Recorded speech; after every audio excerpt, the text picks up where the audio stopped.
Salam semua yang dikasihi oleh Tuhan kita Yesus Kristus. Hari ini hari Senin tanggal 25 Agustus 2025, renungan kita berjudul Blind Spot Kehidupan. Firman Tuhan kami ambil dari kitab Ibrani pasal yang keempat, ayat yang ke-12, demikian bunyi firman Tuhan. Sebab firman Allah hidup dan kuat dan lebih tajam daripada pedang bermata dua manapun.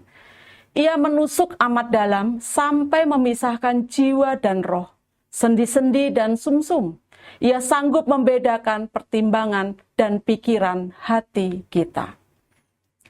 Apakah yang dimaksud dengan blind spot?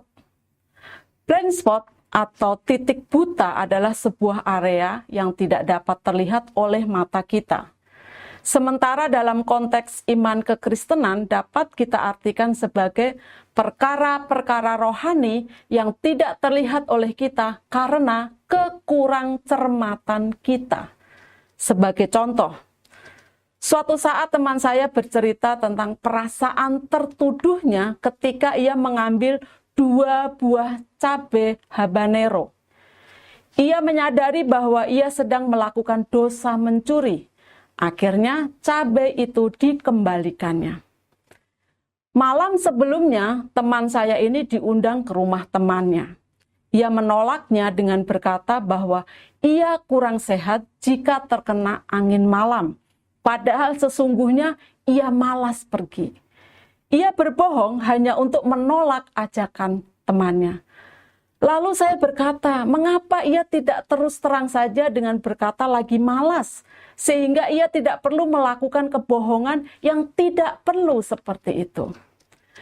Bukankah kita pun sering melakukan hal yang sama, di mana kita menebar kebohongan-kebohongan kecil di seputar kehidupan kita sehari-hari, dan kita merasa wajar-wajar saja ketika melakukannya.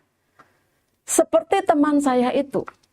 Ia dapat menyadari ketika ia berusaha mencuri cabai habanero, namun ia terjebak pada blind spot ketika dia diundang oleh temannya. Ia melakukan kebohongan kecil dengan mengatakan kurang sehat jika terkena angin malam. Ia luput melihat bahwa hal ini adalah juga dosa kebohongan yang sama saja dengan dosa mencuri cabai. Demikian pula yang terjadi dengan Petrus. Suatu saat Petrus sedang duduk makan dengan orang-orang yang tidak bersunat.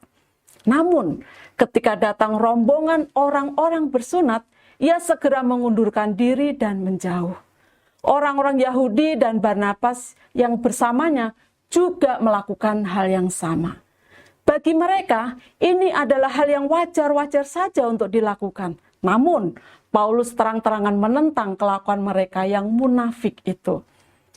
Di sini, Paulus menegur blind spot kehidupan Petrus, yaitu sebuah area yang luput dari analisa rohaninya. Mungkin karena Petrus menganggapnya masalah yang kecil. Bukankah kita sering terjebak dalam situasi yang seperti ini, di mana kita tidak dapat melihat sesuatu dengan kacamata kebenaran firman Tuhan?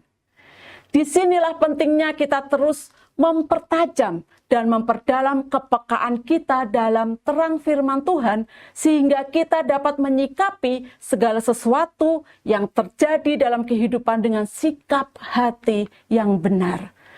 Kepekaan dan ketajaman hati nurani ini hanya kita dapatkan ketika kita memiliki kehidupan yang bergaul erat dengan firman-Nya. Mengapa? Karena firman Allah lebih tajam dari pedang bermata dua yang dapat membedakan jiwa dan roh, sendi-sendi dan sumsum. Ketajaman firman-Nya mampu mengikis blind spot dalam kehidupan kita, sehingga kita dapat melihat dengan jelas semua hal dalam hidup kita dalam terang firman-Nya. Kata-kata bijak, sekecil apapun dosa menurut ukuran manusia, tetaplah merupakan dosa di mata Allah. Bapak Ibu, mari tundukkan kepala kita untuk berdoa.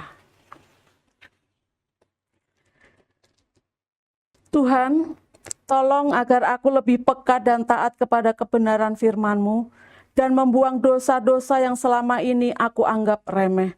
Dalam nama Yesus aku berdoa dan bersyukur. Amin. Puji Tuhan, kami mengucapkan selamat beraktivitas. Tuhan Yesus memberkati kita semua. Amin.